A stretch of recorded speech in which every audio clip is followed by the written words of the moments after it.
Hi எல்லாருக்கும் வணக்கம். இன்றைக்கி மீஷோவில் சாரீ வாங்கி அதை ஹாஃப் சாரியாக கன்வெர்ட் பண்ணுற ஒரு ஐடியா பற்றி தான் உங்கள் கூட ஷேர் பண்ணிக்க போகிறேன். இதில் இருக்கிற இந்த 2 ஹாஃப் சாரியுமே நான் வந்து மீஷோவில் சாரீ வாங்கி தான் வந்து ஸ்டிச் பண்ணியிருந்தோம். அதில் ஃபஸ்ட்டு வந்து இந்த கோல்டு டிஷ்யூ சாரீ. இந்த சாரீ இப்போவும் மீஷோவில் 628 ரூபாய்க்கு அவைலபிளில் தான் இருக்குது. இதோட பார்டருக்கு மேட்ச் பண்ணி நாங்கள் வந்து இதோட ப்ளவுஸ்க்காக சில்க் காட்டன் எடுத்து எம்ப்ராய்டரி போட்டு ஸ்டிச் பண்ணிக்கிட்டோம்.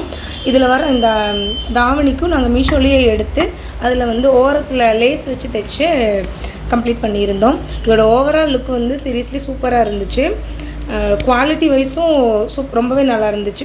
கோல்டு கலர் நல்லா பிரைட்டாக தெரிஞ்சிச்சு. அப்புறமா இந்த ப்ளூ வித் எல்லோ கலரில் இந்த ஹாஃப் சாரீ, இந்த ப்ளூ கலர் செமி சில்க் சாரியும் இதுக்கு மேட்சிங்கான இந்த எல்லோ கலர் தாவணியும் இப்போவும் மீஷோவில் அவைலபிளில் தான் இருக்குது. இதோட ப்ரைஸ் ரேஞ்ச் வந்து 471 ரூபாய்க்கு அந்த சாரியும், இதோட துப்பட்டா வந்து 301 ரூபாய்க்கு இப்போவும் அவைலபிளில் தான் இருக்குது. இதோட லிங்க் வேணும்னாலும் நீங்கள் வந்து கமெண்ட் பண்ணுங்கள், நான் வந்து உங்களுக்கு ஷேர் பண்ணுவேன்.